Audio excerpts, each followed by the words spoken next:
Halo para penikmat kisah, balik lagi di channel Laksita Genzi Official. Kali ini kita sudah kedatangan narasumber yang akan menceritakan kisah horornya.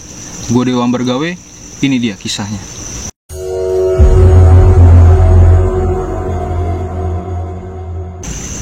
Oke, kali ini kita sudah bersama narasumber yang akan menceritakan kisah-kisahnya. Boleh diperkenalkan, Bang? Iya, Wok, Nek. Nama gua Dian, biasa dipanggil Adian di sini ya.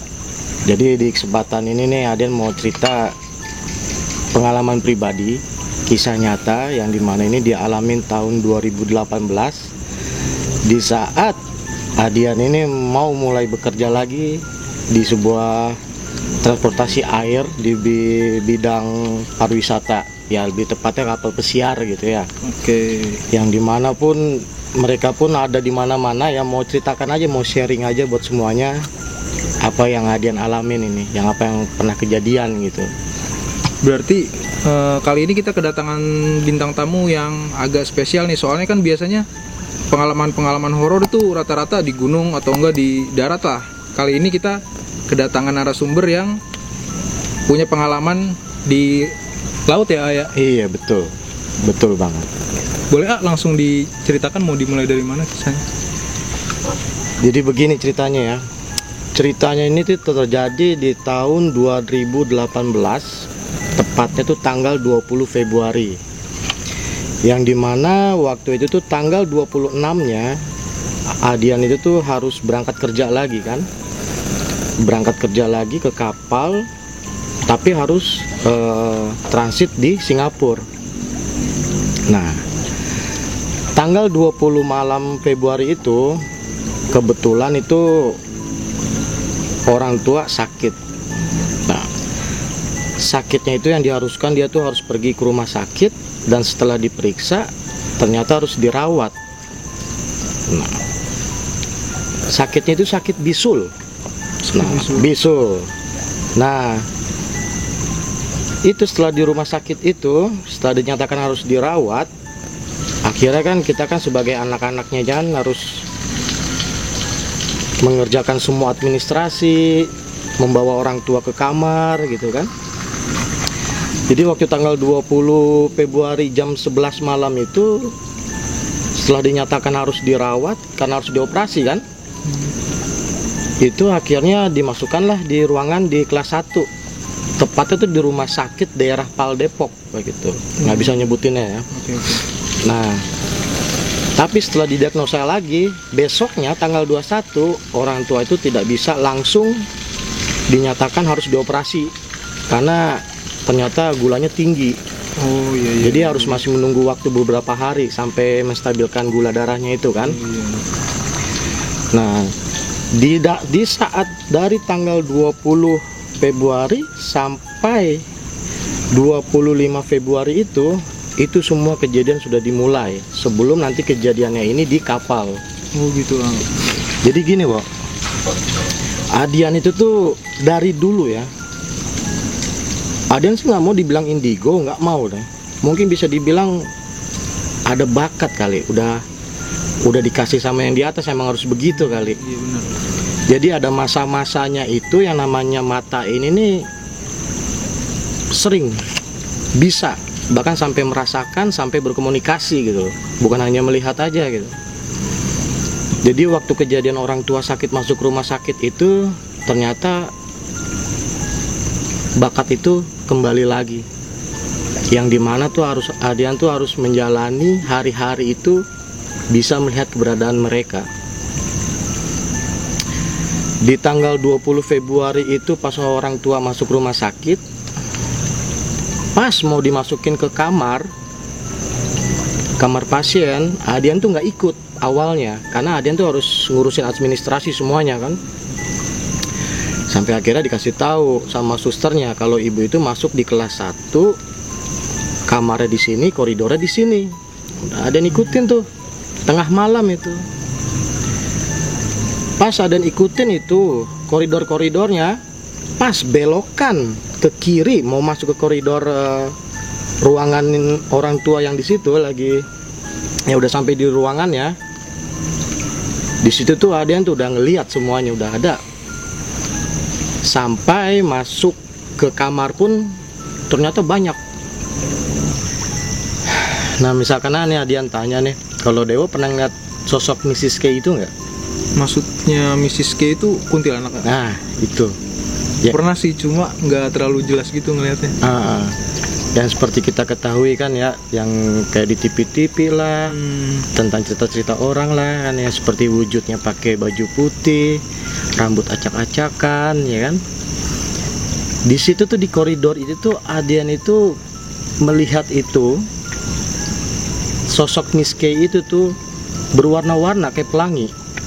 Jadi tuh ada yang duduk ada yang berdiri di pojok itu pakai baju putih, ada yang melayang terbang mojok sambil tangan badannya begini itu pakai baju merah, ada yang hitam juga nyender di tembok juga pakai baju hitam.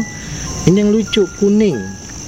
Kalau kuning baru dengar nih. Itu ada, itu kejadiannya dan itu ada. Tapi Adian tuh nggak ngasih sign ya, nggak ngasih tanda kalau Adian tuh gue ngeliat lo gitu. Gue nggak ngasih tanda begitu gitu loh. Nah Adian tuh cuek aja karena dia juga pun nggak ganggu Adian gitu ya, nggak nampakin wajah terus deketin gitu, enggak. Pas buka pintu kamar lah kaget. Jadi kelas 1 itu waktu itu tuh kamarnya itu 2 tempat tidur. 2 tempat tidur itu tuh yang 1 kosong. Jadi akhirnya nyokap tuh tidur sendiri di situ. Nah di kamar mandi itu Adian tuh udah ngeliat lagi di situ ada sosok itu lagi. Sosok itu lagi, Mrs. K. Yang dimana tuh rambutnya itu, bener sih, yang dibilang tinggi besar, Iya. terus rambutnya acak-acakan, bener. Mungkin kalau Dewo pernah tahu, dulu tuh ada tuh plastik yang digesek-gesek terus taruh di rambut tuh. Oh iya. Itu tuh, nah tuh. Yang berdiri-diri gitu. Jadi ada berapa ratus rambut itu yang kayak kena magnet, gitu ya? ngembang begitu. Itu percis banget kayak gitu. Tapi dia nggak nampakin diri. Ya diem aja dia, diem. Sampai akhirnya setelah orang tua itu udah masuk ke kamarnya, dia butuh istirahat. Sampai akhirnya kita rembukan yang jaga orang tua waktu itu bapak. Oh gitu. Ya kan yang jagain. Ya, Adian pulang karena Adian juga punya anak masih bayi kan, masih 1 tahun. Akhirnya masuklah tanggal 21. Tanggal 21 pun itu di rumah itu udah banyak lah kejadian-kejadian lagi. Sehabis Adian ngeliat yang semalam itu, yang di rumah sakit itu. Tapi Adian tahu kalau makhluk-makhluk itu tuh nggak bisa masuk area rumah. Kenapa? Karena tuh Adian tuh hanya sebatas melihat mereka itu dari kejauhan aja. Walaupun tuh samar-samar dan nggak terlalu, energinya tuh nggak terlalu kena di badan gitu loh. Beda kalau kita tuh deket banget loh. Makanya kalau ada orang bilang, ih gue merinding gitu, itu benar. Karena mereka tuh sifatnya energi kan. Mereka tuh sifatnya energi. Di saat energi mereka dekat dengan kita kok yang respon. Makanya itu benar itu. Nah sampai akhirnya cerita sama istri begini. Ya istri ya nggak bisa bilang apa-apa, pengen cuma bilang aku takut kesana lagi. Jangan takut, asal kita siang sore mah nggak mungkin kenapa-napa ya. Orang kayak bangsa kayak gitu mah memang bisa siang sore pun, tapi nggak terlalu ekstrim kayak kita ketemu malam kan gitu ya. Biasanya di malam hari lah ya. Betul banget. Sampai ada momen itu dari tanggal 21 itu maghrib itu rumah itu ada kedatangan biawak nih. Biawak di depan rumah. Cuma mereka seperti ada yang bilang tadi dari awal, mereka nggak bisa masuk. Kenapa ada yang bilang aneh biawaknya itu datang maghrib, hanya teriakan assalamualaikum di rumah. Pas dibuka itu ada biawak depan pintu, tapi nggak berani masuk. Cuma di depan pintu aja. Nggak berani masuk rumah. Sampai akhirnya pun istri kaget kan, takut ini biawak dari mana, kok bisa gitu loh, kok bisa dari mana, ini firasat apa gitu kan. Sampai akhirnya itu biawak itu ya ada yang tangkap kan, ada yang tangkap, ada yang usap-usap, baca-bacain ya kan, minta doa sama Allah, yang nggak ada apa-apa udah dibuang aja langsung, buang. Karena keanehannya pun juga itu biawak ditangkap jinak. Enggak ngegigit Agak, enggak kayak nggak biawak biasa. Yang namanya biawak itu kan ditangkap itu kan Agresif penuh biasanya, agresif, ya. perjuangan kan. Ya ditangkap ini biasa aja, jinak. Nah, sampai akhirnya 21 tanggal 21 Februari sampai 25 akhirnya orang tua itu dapat kesempatan untuk dioperasi. Oh, baru 4 hari dapat kesempatan baru dioperasi tuh. Masuk tanggal 20 Februari, tanggal 25 harus dioperasi ya kan. Itu momen-momen yang sangat menyedihkan ya, karena besoknya kan Aden kan harus berangkat kan. Ya, harus berangkat. Nah, dimulailah ini, Bro. Karena kan dari tanggal 20 itu kan Aden udah bolak-balik terus kan. Udah bolak-balik terus ke rumah sakit. Cuma waktu itu menghindari malam. Tapi ya cerita tinggallah cerita, ternyata keberangkatan Adian itu tanggal 26 Februari itu nggak sendirian. Maksudnya nggak sendirian, Nak? Nggak sendirian itu salah satu dari mereka itu ikut. Yang di rumah sakit? Betul, ikut. Jadi begini ceritanya. Waktu bapak nganterin ke bandara kan, bandara internasional itu di Terminal 3 kalau nggak salah tuh, itu Adian tuh udah diantar sama bapak, istri, sama anak. Sudah nyampe di bandara, kita nunggu di luar kan, karena waktu itu sampai jam 2 siang, keberangkatan waktu itu jam 4 sore. Nah, dari jam 2 siang itu udah sampai di bandara itu, Adian tuh udah tahu, udah ngerasa, udah tahu, bahkan sampai dia ada dimanapun Adian tuh udah ngelihat di pelupuk mata ini, nah, udah ngelihat. Dan itu siang loh, siang.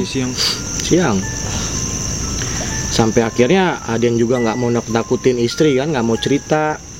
Sampai akhirnya ada temen datang, temen yang mau berangkat juga, dan ini nanti bakal satu kapal. Oh gitu. Ya. Namanya Mas Wahyu, orang Jawa, orang Solo kalau nggak salah. Jadi pas Adian tuh lagi duduk sama istri sama anak gitu kan, Adian tuh nggak nyaman aja kan, karena jauh, nggak terlalu jauh, sekitar 10 meter 15 meter keberadaan dia tuh. Sampai akhirnya ya Adian memutuskan untuk nyamperin temenin Adian tuh, yang sebelah sananya lagi, yang di area smoking room itu. Udah nyampe di sana, Adian ngobrol-ngobrol sama temen ya kan, terus di WA, pas ini ngapain sih di situ ya kan? Akhirnya balik lagi ya kan, ngobrol lagi sama istri di situ, pergi lagi ke sana tanpa istri ketahui kenapa kok Adian begitu gitu. Karena sebenarnya tuh Adian tuh menghindari makhluk ini gitu. Gitu. Sampai akhirnya ya sudahlah, akhirnya kita kan berangkat, masuk ke gate room, nunggu. Di gate room itu Adian tuh udah berdua doang masih Mas Wahyu ini. Ya udah cuekin aja, masih sore ya kan, udah cuekin sampai akhirnya kita berangkat tuh naik pesawat. Kirain tuh di pesawat udah nggak ada apa-apa, ngikut kok. Ngikut sampai Singapura. Sampai ke bandara, sampai check out lagi di Singapura semuanya. Sampai akhirnya kan di sana udah disediain jasa shuttle gitu kan, jemputan untuk kru kapal gitu kan, untuk join. Jadi kita tuh diinepin dulu di hotel gitu. Inepin di hotel. Nah, kirain Adian itu udah nyampe di hotel itu bakal satu kamar berdua tidurnya. Ternyata Adian tuh dapat satu kamar yang sendiri, Mas Wahyu juga sendiri, jadi kita misah. Lah sedang jadi pisah kamar ya? Pisah kamar, nah kamarnya terpisah begitu kan. Dan di tanggal 26 Februari itu juga tuh malam itu tuh ada yang tuh udah minta sama si Mas Wahyu, udah Mas tidur di sini aja sama saya, ya kan? Yang sebenarnya tuh saya tuh nggak mau tidur sendiri karena ini ada si ini Kunti itu. benar. Tanpa Adian tuh cerita sama Mas Wahyu itu. Menjelanglah pagi tuh tanggal 27, ya kan? Ya, tanggal 27 itu pagi, siang, sore tuh ya di hotel aja ngapa-ngapain. Soalnya mau ngapainnya di Singapura gitu loh. Nah, akhirnya masuk lagi malam, ya masih dengan yang sosok yang sama di situ.